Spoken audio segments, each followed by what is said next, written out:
Who profits from a recession? All you have to do is turn on the television. News. 1. Oil is at a record high almost every day. 2. US dollar is at a record low. 3. Dow Jones loses a whopping 3% in one day and continues to slide. 4. Stocks are down worldwide. 5. Commodity prices are soaring. 6. Global inflation heating up. 7. Food crisis escalates. 8. Etc. etc. etc. The movers and shakers are pulling sucker punches. Last week when Saudi Arabia announced that it would increase oil production by a meager 2 million barrels a day, I immediately told my wife, "Watch. This is a setup.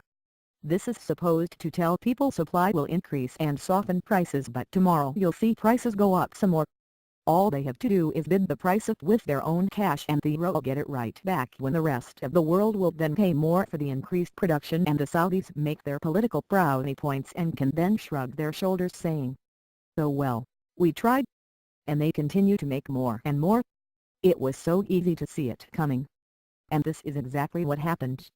Conventional wisdom is taking some very hard stomach punches right now as stocks, mutual funds, banks, investment houses, pension funds and the like are all taking some very hard hits, and it's likely to get worse before it gets better. I just took a look at a mutual funds report on Bloomberg and almost all of them are negative. Those that are positive for now are showing me the returns. Some large companies are looking for merger partners to keep afloat, and when the takeover does occur, the pension funds are rated and used to keep the balance sheet solvent. So much for a lifetime of work and contributions. Thanks, buddy. We can't even get you a gold watch, but will a Casio sport watch do? Gasoline in France is now $10 a gallon. You are likely shelling out nearly $100 to fill up your SUV, and that's once or twice a week. Do you own a motorhome RV? What's? How will all this affect your financial holdings, your job or future job security? It's a little late to be thinking about this now. I've been talking about this for some time now, but better late than never. As a matter of comparison, here's what I'm doing about it. By joining with a large group that uses its members' financial strength and numbers, I've been able to hedge my moves. It has helped, and I probably wouldn't have been able to converse with some of the larger firms had I just been one lonely investor. Oil prices got you down. Only if you're on the wrong end of the stick. With my association, I'm able to trade contracts for different CFD on oil through our universal trading platform, and the way to easy money is to wait for a dip and buy.